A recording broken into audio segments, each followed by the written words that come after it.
non, la vie chrétienne est trop difficile. Comment on va y arriver un jour? Nous étions en train d'évangéliser et dans la rue, pendant que j'évangélisais un frère, il me dit non, moi en tout cas les histoires là de la vie, de devenir chrétien, moi je ne saurais pas, c'est trop difficile, je ne saurais pas arrêter avec les boîtes, je ne saurais pas arrêter avec la bière, je ne saurais pas arrêter avec ceci. Je lui ai dit frère, qui t'a dit même qu'il fallait arrêter? Moi là, est-ce que moi je te prêche d'arrêter quelque chose? Moi je te parle de recevoir quelque chose. Je te parle de recevoir quelqu'un. Je te parle d'inviter quelqu'un dans ta vie. Le reste là, qui t'a dit? Ce que j'aime avec Jésus, il a lui-même tous les genres de services dont tu as besoin dans ta maison. Ça veut dire lorsqu'il entre, lui-même il a les services de nettoyage. Oh non, si je les reçois, il faut encore que j'apprête la table. Il ne te demande pas d'apprêter la table. Il dit, celui qui... Oh il dit, je frappe à la porte. Celui qui me recevra, il ouvrira. Je souperai avec lui. On n'a pas dit d'où vient les soupers, on n'a pas dit d'où viennent les assiettes. Il dit, je souperai avec lui parce que pourquoi? Lui-même, il entre et il amène la nourriture. Oh, Pasteur Ramazan, il dit, il dresse devant moi une table en présence de mes ennemis. Frère, qui t'avait dit que Dieu ne savait pas dresser des tables? Ne t'inquiète pas pour la table. Lui-même, il va la dresser. Lui-même, il va te la donner. Lui-même, il va le multiplier. Non, je ne saurais pas arrêter. Je lui ai dit, frère, je ne te demande en rien d'arrêter quelque chose. Viens à lui tel que tu es. Et tu vas le découvrir. Pourquoi? Parce que j'ai la conviction que quand tu reçois Jésus, le Saint-Esprit dans ta vie, il va tout t'apprendre. Il va te dire ça, tu changes, ça, tu enlèves. Et en fait, ce n'est pas comme si c'est une imposition et toi, tu seras là, tu n'as pas la force. La Bible déclare, oh my God, je puis tout par celui qui me fortifie. Ça veut dire, lorsqu'il te demande de faire quelque chose, il te donne lui-même le vouloir, mais il te donne aussi le faire. Oh my God. Est-ce que je parle à quelqu'un? Tu sais pourquoi ta vie chrétienne est compliquée pour toi et difficile? Parce que tu ne laisses pas la place au Saint-Esprit. Dieu nous a tout donné. Il nous a donné ses commandements, mais il ne nous a pas laissé là. Même la prière. Est-ce que tu savais que quand tu pries là, tu pries par l'Esprit?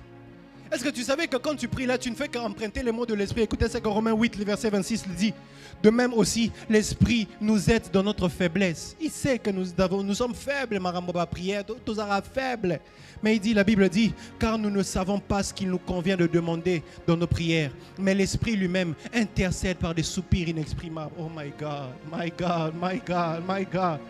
My God, my God. Ton problème, c'est que tu veux vivre ta vie spirituelle seule. J'ai toujours dit ceci, écoute ceci. La vie spirituelle, ce n'est pas une vie que nous essayons d'offrir à Dieu. La vie spirituelle, c'est la vie de Dieu que nous vivons par le Saint-Esprit. Ça veut dire que tu laisses simplement le Saint-Esprit vivre lui-même au travers de toi. C'est tout. Voilà pourquoi, quand tu reçois Jésus, tout ce qu'il te demande, donne la place. Give space, give space.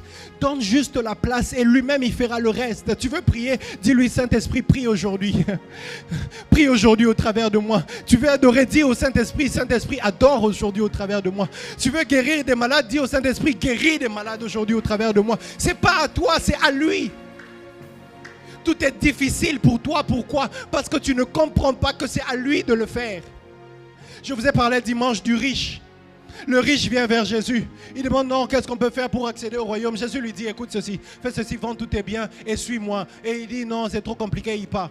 Et Jésus lui dit d'ailleurs à ses disciples qu'il est très difficile à un riche d'entrer dans le royaume. Même pour un chameau, d'entrer dans dans le trou d'une aiguille, c'est facile.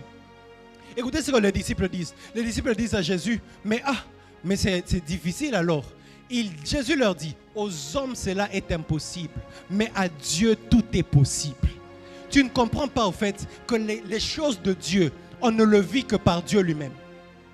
Même être sauvé là, tu ne pouvais pas être sauvé par ta volonté. Tu ne pouvais pas être sauvé par toute la bonne foi que tu as dans le monde. Tu ne peux pas. Il fallait que Dieu lui-même vienne sur la terre, meure et te transfère en lui pour que tu sois sauvé. Parce qu'on ne peut pas accéder aux choses de Dieu si ce n'est pas passé par Dieu lui-même. Voilà pourquoi Jean 14, le verset 6. Je suis le chemin, la vérité et la vie. Nul ne va au Père que par moi. Tu ne peux pas faire les choses de Dieu sans Dieu. Impossible. Et Dieu le savait. Voilà pourquoi Jésus a dit, il est avantageux que je m'en aille. Vous savez pourquoi? Parce que Jésus était avec eux physiquement. Et malheureusement, ils ne pouvaient pas être dans leur cœur pour mettre en eux les fruits, pour mettre en eux les dons, pour parler dans leur cœur. Il avait besoin de quelqu'un qui aurait une matière qui peut entrer dans leur cœur et dans leur esprit afin de les aider dans cette marche chrétienne. Si Jésus était là sur terre, nous ne saurions pas vivre la vie chrétienne. Si Jésus était sur terre, nous ne saurions pas vivre la vie chrétienne. Et ça, c'est vrai. Pour preuve, pasteur Ramazani, les disciples de Jésus, quand on a tué Jésus, ils ont fui. Malgré tout le temps qu'ils ont passé avec lui, malgré tous les enseignements qu'ils ont reçus de lui, ils ne pouvaient pas. Pourquoi? Parce qu'ils n'avaient pas le Jésus en eux. Ils avaient le Jésus avec eux, à côté d'eux. Ils avaient besoin d'une version de Jésus en eux qui va leur donner la force et le courage de braver n'importe quoi. Voilà pourquoi quand le consolateur est venu, ils sont eux-mêmes allés, eux-mêmes qui avaient fui, ils sont allés prêcher là où on les avait tués. Là où on va les tuer, ils ont quand même prêché. On a décapité Jacques, ils ont continué à prêcher. On a tué Étienne, ils ont continué à prêcher. On a lapidé tel, ils ont continué à prêcher. Pourquoi? Parce qu'ils avaient maintenant une version de Jésus. Parce qu'ils avaient une version de Jésus en eux, qu'ils pouvaient supporter, qui les aide à devenir des témoins. 8, donner la puissance pour témoigner. Acte 1, le verset 8. Mais vous recevrez une puissance, le Saint-Esprit survenant sur vous, et vous serez mes témoins. Le Saint-Esprit était la formule dont ils avaient besoin pour devenir des vrais témoins de Christ. Tu vis encore une vie chrétienne sans le Saint-Esprit? Est-ce que ça existe, ces choses?